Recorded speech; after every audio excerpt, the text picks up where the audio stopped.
Syederelun Tim Gabungan Polda Aceh, DJPC, Bea Cukai Langsa, Ditres Narkoba Polda Aceh, Bareskrim Polri berhasil menggagalkan upaya penyeludupan sabu jaringan internasional Malaysia Aceh di kawasan perairan Idi, Kabupaten Aceh Timur.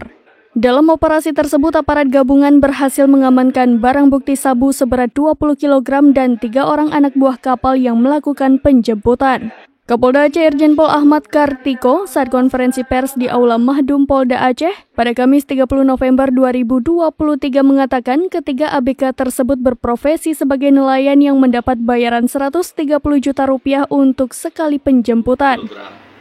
Kalau sabu-sabu tadi seperti yang sudah saya sebutkan, itu berdasarkan hasil operasi gabungan antara tim Direktorat Narkoba Polda Aceh, kemudian dari Direktorat Intelkam, kemudian dengan Pak Kanwil Bea Cukai, kita berkolaborasi menggunakan kapal Dio, kemudian juga dengan Bareskrim, Bea Cukai Aceh dan Kota Langsa.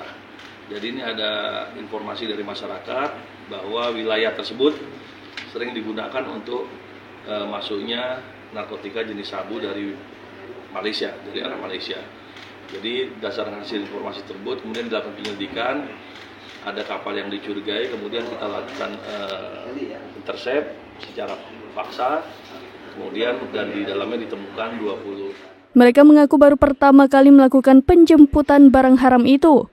Ketiga tersangka yakni MY, ZU, dan YU. Dalam pengungkapan itu, pihaknya berhasil mengamankan barang bukti berupa 1 bot oskadon, dry bag berisi 7 bungkus narkotika, 1 jerigen dengan 13 bungkus narkotika di dalamnya, 1 HP Android dan 1 HP satelit, 3 HP merek Nokia dan 1 GPS. Pertama katanya, aku ini pertama. Dari Banda Aceh, Indra Wijaya, serambinews.com. Tribun X sekarang menghadirkan lokal menjadi Indonesia.